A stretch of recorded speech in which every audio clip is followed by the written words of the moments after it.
mbokk yi asalaamaaleykum ñun waa collectif pour la justice et contre les violences policières ñun waa FRAPP ñooy waxtaan ak yéen fas yéene leen defal benn déclaration ci bés bi maa ngi tudd Guy Marius Sagna tey man maa am kàddu collectif pour la justice et contre les violences policières am kàddu FRAPP ci bés bi tey ñaar fukki fan ak ñett ci weeru avril atum 2020 bésu naxar la bésu tiis la bésu fàttaliku la ndaxte ñaar fukki fan ak ñett ci atum 2018 ci la suñu mbokk suñu xarit suñu doomu ndey Abdoulaye Timéra génnee àddina tey ñaari at ci ginnaaw ci la àndoon ak xaritam nekkoon ci benn scooter benn autopolice ci allée des Centenaires bu doon daw bu bëri ak vitesse bu bëri doon rouler ci sens inverse mbëkk leen ci allée du Centenaire ñoom ñaar ñëpp ñu daanu ñoom ñaar ñëpp ñu am ay damm-damm ki nga xam ne moom mooy Abdoulaye Timéra mujjantel bi gaañu yooyu yóbbu ko mu wuyu suñu borom ñaari at a ngi ñun collectif pour la justice et contre les violences policières ñun waa FRAPP ànd ak famille Timéra xëy na ngeen gën si ràññee Daouda Timéra mi nga xam ne mag la ci ndem si yàlla Abdoulaye Timéra Daouda Timéra mi nga xam ne ay fan a ngi bi soxnaam demee wuyu ji boromam mu génn àddina ca Italie ñuy profité ci occasion bi jaale suñu xarit suñu mbokk Daouda Timéra ci soxnaam bi mu ñàkk soxnaam bi nga xam ne ñun ñoo ko ñàkk yàggul torop ca Italie balaa ñoo sori ñu leen di ñaan ñu amal benn simili ngir ñaan ngir fàttaliku ki nga xam ne moom mooy Abdoulaye Timéra ku nekk ci yéen ci lu mu gëm na ñaan suuf woyof ci kawam na ñaan yàlla xare ko ca aljana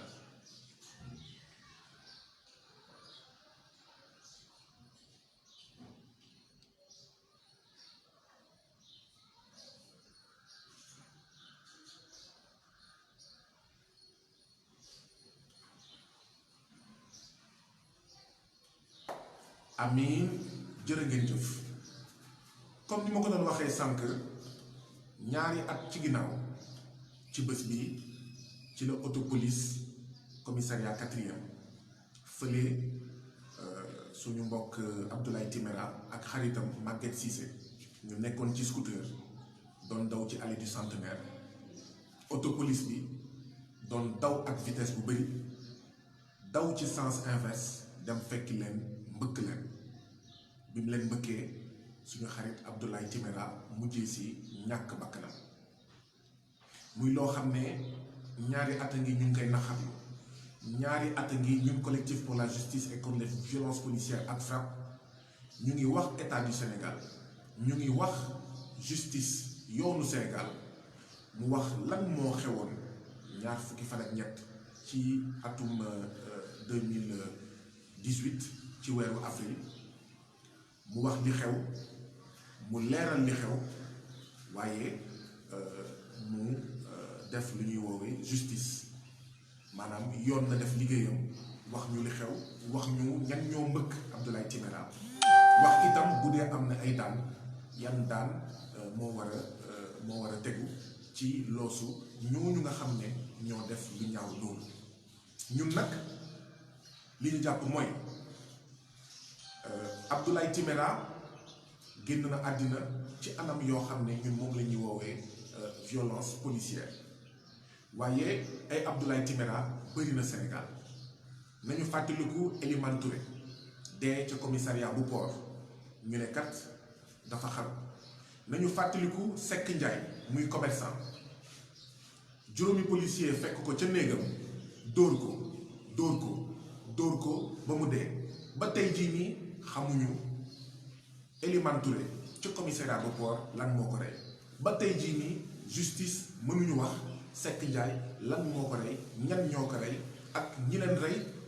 yan daan la ñuy teg seen kaw waaye fàttaliku leen tamit ca bés bii nga xam ne mooy bésu Abdoulaye Timéra suñu mbokk Pape Sarr mi nga xam ne ca commissariat bu Thiamène ñu sotti ko ndox wala diluant maas ko ba mu lakk ba mu xëm ba mujjee hôpital ñu bandaas ko ba ndeysaan magam bu jigéen bi mu ko seetee hôpital lenn rek la doon gis ci moom moo di ay gëtëm ndaxte ci bopp ji ba ci tànk bi ay bandaas rek moo ci nekkoon kon violence policière yàgg na ci Sénégal mun nañ dellu sax fu gën a sori bu dee juumuma 11 mai 1973 suñu xarit suñu mbokk Omar Blondin Diop moom itam ñu tëjoon ko ca kaso ba nekk ca Gorée benn bés ñu xëy rek ñu ne Omar Blondin Diop dafa xaru amul benn autopsie amul benn enquête amul dara kon mu mel ni état du Sénégal ak ñenn ci policiers yi ñenn ci gendarme yi ñenn ci militaires yi yenn saay ñenn ci douaniers yi ak ñoom seen ñu ngi gàkkal deru état du Sénégal ñu ngi gàkkal deru police deru gendarmerie deru maanaam l'armée bi ak ñoom seen ndaxte jàpp nañ ne du ñëpp ci police du ñëpp ci gendarmerie du ñëpp ci l'armée du ñëpp ci eaux et forêts du ñëpp ci agent pénitentiaire yi ñooy def ay jëfin yoo xam ne dëppoowul ak yoon waaye foo dem rek xëy na am na benn pomme de terre ñaari pomme de terre ñetti pomme de terre yoo xam ne ñooy gàkkal ñooy yàq saako bi yëpp ñun nag collectif pour la justice et contre les violences policières ñu ngi sàkku tey ñaar fukki fan ak ñett ci weeru avril état du Sénégal wax dëgg yoonu Sénégal def l'enquête yoonu Sénégal wax ñu li xew ci dossier Abdoulaye Timéra waaye itam xool ñi nga xam ne ñoom ñooy responsable yi xool ñi nga xam ne ñoom ñoo rey ñoom ñoo fiir Abdoulaye Timéra ngir Abdoulaye Timéra fi mu nekk waaw suuf mën a woyof maanaam ci kawam ngir njabootu Abdoulaye Timéra pap yaay ak ñi nga xam ne ñoom ñooy ay magam ay rakkam seen xel seen xol mën a féex justice boobu ñuy ñaan yoon def liggéeyam dafa am solo ndaxte ñun dañoo yàgg wax ne bu ñu seetaanee policier wala benn gendarme wala benn militaire wala benn douanier wala benn eaux et forêts rey doomu Sénégal wala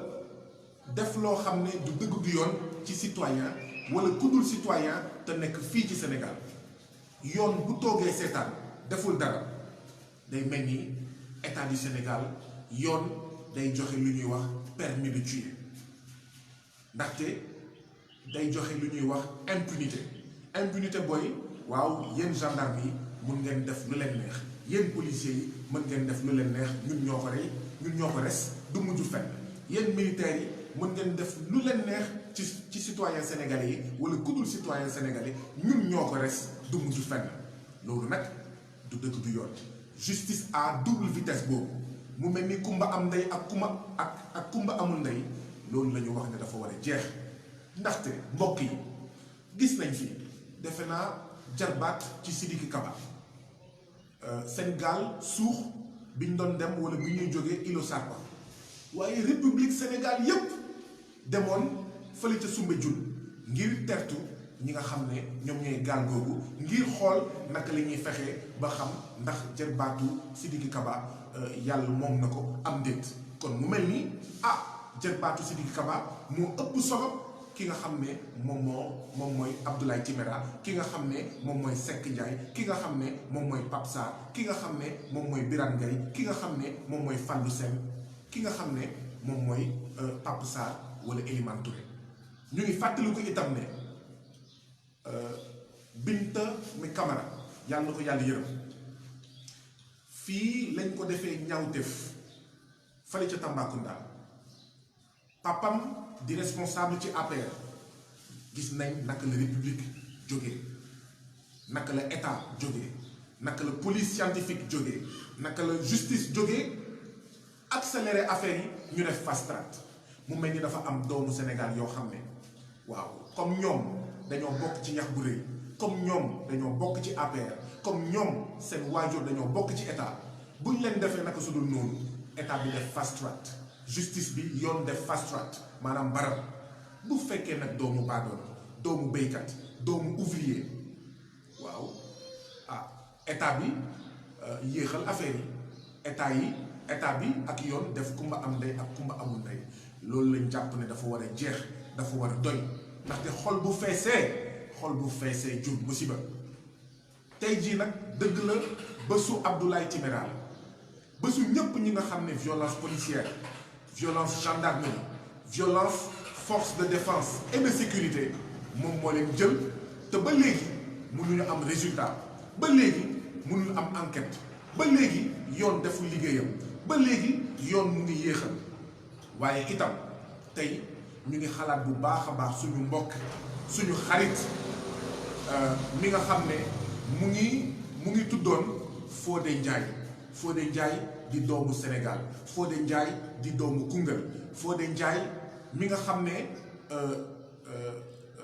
génération bu mujj ci policier yi génn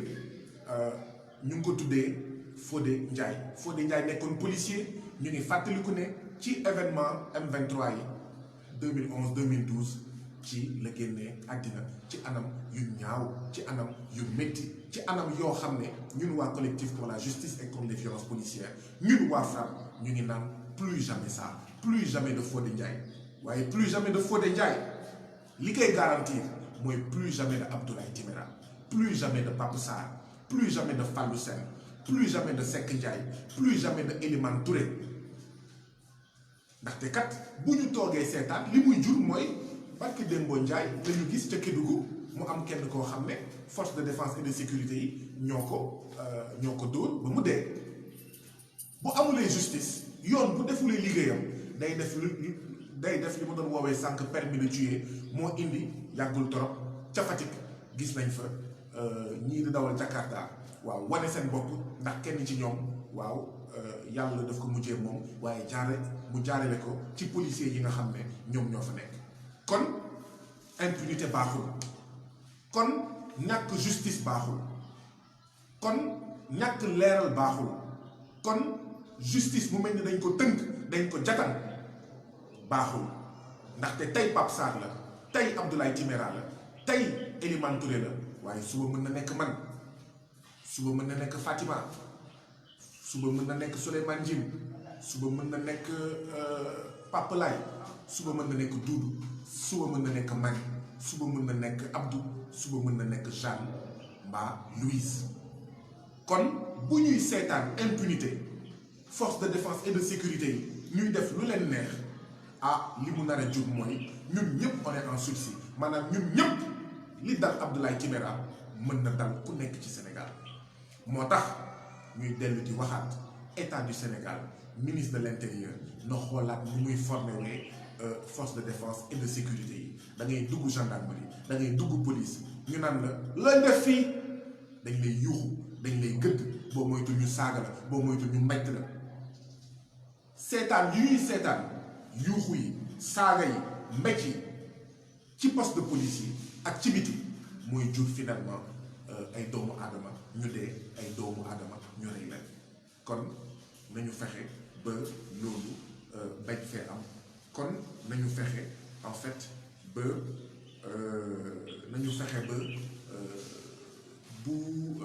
bu amee doomu Sénégal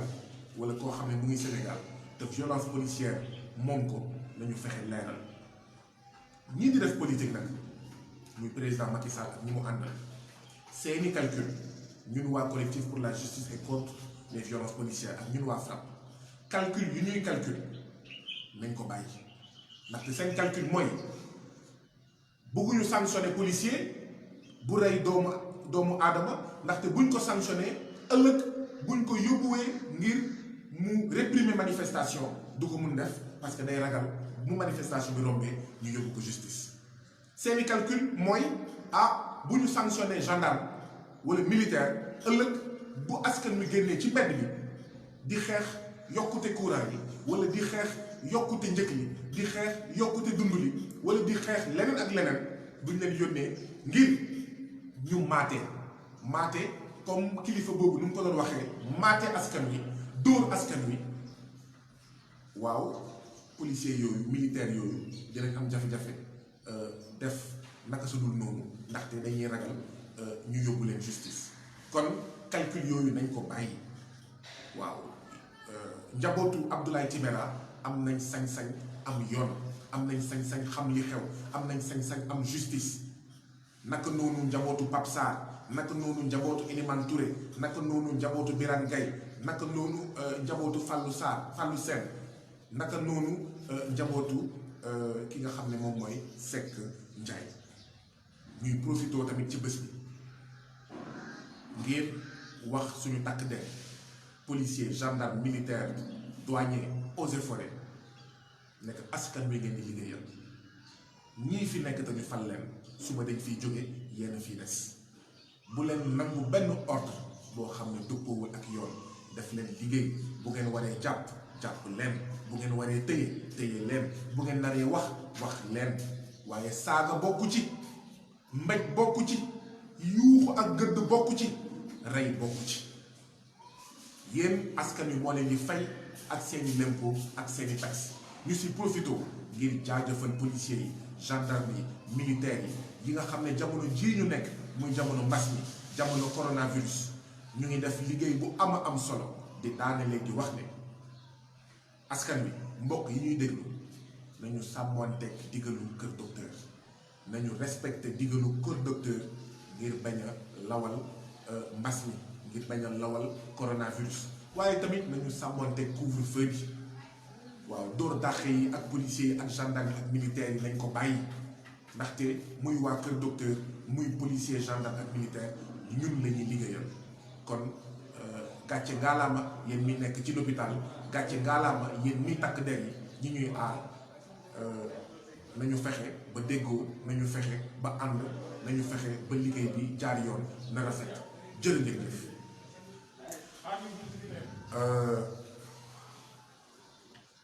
Bonjour à tous ceux qui sont sur cette page qui est la page Facebook du FRAPP, Front pour une révolution anti-impérialiste, populaire et panafricaine. Je m'appelle Guy Marius Sagna. Je parle aujourd'hui au nom du collectif pour la justice et contre les violences policières. Je parle aujourd'hui également au nom du FRAPP. Je suis ici pour faire une déclaration. Une déclaration parce qu'aujourd'hui, 23 avril 2020, nous commémorons les 2 ans de disparition de notre frère, de notre ami, de notre concitoyen, Abdoulaye Timéra. Abdoulaye Timéra est un jeune qui est mort à la fleur de l'âge, le 23 avril 2018. Il était ce jour-là avec un ami du nom de Maguette Cissé. Ils rentraient chez eux à bord d'un scooter sur les allées du Centenaire. Tout à coup, une voiture de police, roulant à vive allure et roulant en sens inverse, les a percutés. Tous les deux, ils ont eu des fractures. Malheureusement, finalement, Abdoulaye Timéra a succombé de ses blessures. Nous prions pour le repos de l'âme d'Abdoulaye Timéra. Nous prions pour que Dieu l'accueille en son paradis et sollicitons auprès de vous des prières pour Abdoulaye Timéra. Nous en profitons pour présenter également nos condoléances à Daouda Timéra, frère d'Abdoulaye Timéra, qui a perdu, il n'y a guère longtemps, son épouse en Italie. Nous prions pour le repos de l'âme de Madame Timéra, Maïdjouf, que Dieu l'accueille également en son paradis. Aujourd'hui donc, c'est un jour de tristesse. Aujourd'hui, c'est un jour de malheur. Aujourd'hui, c'est un jour de rappel. Aujourd'hui, c'est un jour d'interpellation. Aujourd'hui est un jour de manifestation. Pour dire que cela fait 2 ans que la justice n'a jusqu'à présent pas dit la vérité sur cette affaire Abdoulaye Timéra, que justice n'a toujours pas été rendue à Abdoulaye Timéra et à sa famille. Or, nous pensons que cela est tout simplement inacceptable. C'est ce qu'on appelle un déni de justice. C'est-à-dire que les citoyens ont droit à la justice. Une voiture de police ne peut pas renverser en roulant en sens inverse et à vive allure un citoyen, un être humain, et 2 ans après que la famille, que le collectif pour la justice et contre les violences policières, que le FRAPP continue toujours de courir derrière une décision de justice, de courir pour que la lumière soit faite, de courir pour que la vérité soit faite, de courir pour que justice soit faite. Aujourd'hui, il est vrai, c'est le jour d'Abdoulaye Timéra, mais disons tout simplement que c'est le jour de toutes les victimes des violences policières, des violences des gendarmes, des violences des forces de défense et de sécurité. C'est pourquoi nous pensons à Eliman Touré, qui est mort dans le commissariat de police du port. Nous pensons au commerçant Seck Ndiaye, bastonné par 5 policiers. Il a succombé de cette bastonnade. Nous pensons à notre compatriote Pape Sarr, commissariat de Thiaroye, où il a été interpellé. Un liquide a été versé sur son corps, il a été électrocuté. Il est mort des suites de ces graves et épouvantables blessures. Mais nous pensons également aux récentes victimes, qu'elles soient de Kédougou, de Diourbel, de Louga, de Thiès, où les Jakartamans ont manifesté violemment pour dire non. Non aux violences policières, non à cette situation où nous sommes dans un pays où vous entrez dans un poste de commissariat, vous entrez dans une voiture de gendarmerie, vous rentrez en prison, mais il y a de nombreuses chances que vous en sortiez les pieds avant, les pieds devant, c'est-à-dire mort. Le collectif pour la justice et contre les violences policières, le FRAPP, dénonce tous ces dénis de justice, exige, demande que lumière soit faite sur toutes ces affaires, particulièrement, parce que c'est ce cas qui nous concerne aujourd'hui, particulièrement pour l'affaire Abdoulaye Timéra. Que justice soit faite, qu'il n'y ait pas de déni de justice. Ne pas rendre justice, c'est comme délivrer à des policiers, à des gendarmes, à des militaires, leur délivrer un permis de tuer. Ne pas rendre justice à Abdoulaye Timéra, Seck Ndiaye, Eliman Touré et tous les autres Pape Sarr, c'est dire que dans ce pays, il y a 2 Sénégal. Un Sénégal et une justice qui se soucie de certains citoyens, un Sénégal et une justice qui se moque des autres citoyens. Rappelons-nous Binta Camara, que son âme repose en paix, morte dans des conditions épouvantables à Tambacounda. Son père, membre de l'APR, on a vu la justice, on a vu l'État se mobiliser très rapidement, identifier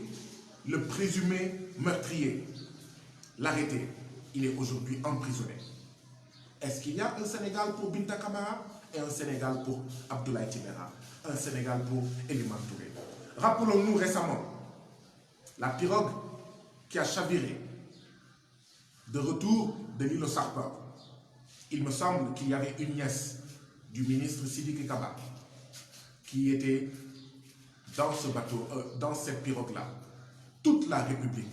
tout l'État, tous les responsables se sont mobilisés pour que justice soit faite, pour voir si cette nièce était encore vivante, pour voir le sort de cette pirogue. Nous dénonçons, nous, collectifs pour la justice et contre les violences policières, nous FRAPP, dénonçons énergiquement ce 2 poids 2 mesures, ce traitement à géométrie variable, ce Kumba Amndei et ce Kumba Amundei, ce Sénégal où il y a en fait 2 Sénégal. Nous pensons que Abdoulaye Timéra et tous les autres, Fallou Sène, Eliman Touré, Seck Ndiaye, ont droit, eux également, à la justice. L'État du Sénégal les forces de défense et de sécurité du Sénégal ont une longue tradition de violence policière, de violence des forces de défense et de sécurité. Rappelons-nous, c'est le 11 mai 1973 que notre compatriote Omar Blondin Diop est mort dans sa cellule de Gorée. L'État a prétendu après qu'il s'est suicidé. Depuis lors, rien, ni lumière, ni vérité, ni justice. Le collectif pour la justice et contre les violences policières, ainsi que le FRAPP, sait pertinemment que tous les agents de la gendarmerie, tous les agents de la police, tous les militaires ne sont pas violents. Il y en a certains, ils ne sont pas nombreux, qui par leurs actes, par leur violence verbale, physique, allant jusqu'au meurtre de citoyens, par leurs actes, disais-je donc, posent problème, par leurs actes, entachent l'honorabilité, entachent la réputation, entachent la respectabilité de notre police, de notre gendarmerie, des agents de l'administration pénitentiaire, de l'armée, etc. Nous ne devons pas accepter cela. Même vous, forces de défense et de sécurité, même vous, policiers, même vous, gendarmes, même vous, militaires, vous ne devrez pas accepter cet environnement d'impunité, cet environnement, d'accord, où il n'y a ni lumière, ni vérité, ni justice. Parce qu'au final, le résultat, c'est la respectabilité de la police, de toute la police qui est en jeu. C'est la respectabilité de la gendarmerie, de l'armée, des eaux et forêts, de toute l'administration pénitentiaire qui est en jeu. Nous devons refuser, tous ensemble, civils comme forces de défense et de sécurité, que ne règne dans ce pays-là une atmosphère d'impunité, comme si les forces de défense et de sécurité avaient un permis de crier, avaient un permis d'insulter, avaient un permis de bastonner, avaient un permis de tuer des citoyens sénégalais, des êtres humains tout court. L'impunité, la non-sanction, la pérennisation de ces actes de violence est dangereuse. Rappelez-vous le cas de notre compatriote, jeune policier, Fodé Ndiaye, qui est mort lors des événements du M23. Que son âme repose en paix, que Dieu l'accueille en son paradis. Nous prions aujourd'hui aussi pour lui et pour tous les agents des forces de défense et de sécurité qui nous ont précédés. C'est pourquoi ce que nous disons, c'est nous devons éviter cette atmosphère d'impunité parce que c'est ce qui donne finalement la violence exercée sur les forces de défense et de sécurité que nous n'encourageons pas, que nous ne cautionnons pas, mais qui peut s'expliquer parce que quand un peuple a plusieurs Abdoulaye Timéra, Elimane Touré, Seck Ndiaye, Omar Blondin Diop, et que ça reste dans l'impunité, que la justice ne fasse pas son travail, ça encourage certains d'entre nous à se faire justice eux-mêmes. Donc, voilà la déclaration que nous avions à faire aujourd'hui. Nous, collectif pour la justice et contre les violences policières, nous FRAPP pour interpeller l'État, interpeller la justice, que justice soit faite, que lumière soit faite et que les agents de sécurité sachent plutôt. Même si nous avons été colonisés et que lors de la colonisation, l'armée française nous a transmis des actes, des postures violentes, nous ne devons pas être les héritiers de la violence coloniale. La police, la gendarmerie, l'armée sénégalaise ne doivent pas être des héritiers, des héritières de la violence, mais coloniale, de la violence de l'occupant pendant la colonisation. Nous en profitons enfin pour lancer un appel à tous nos concitoyens, à tous nos frères et sœurs africains qui sont au Sénégal, pour respecter les consignes sanitaires, mais également les consignes administratives. Respectons les gestes barrières. Sachons que cette maladie qu'est le coronavirus, ce n'est pas une blague. C'est une maladie grave. Elle tue un peu partout à travers le monde. Nous devons être responsables. Nous devons prendre l'engagement de refuser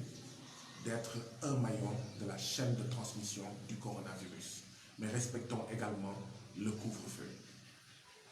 Nous ne devons pas être dehors entre 20h et 6h du matin. Ensemble, pour mettre fin et vaincre les violences policières, ensemble pour vaincre également le coronavirus.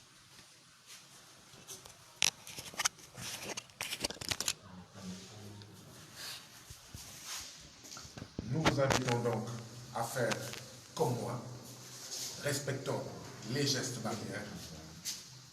Lavons-nous régulièrement les mains. Évitons les rassemblements. Ceux qui le peuvent n'ont qu'à rester chez eux. Ceux qui doivent sortir, limiter leur déplacement et rester chez eux pendant le couvre-feu. Comme nous, comme moi, porter en permanence un masque. C'est ça la responsabilité pour vous protéger, pour protéger les êtres qui vous sont chers, mais également protéger tous les citoyens, tout le peuple sénégalais.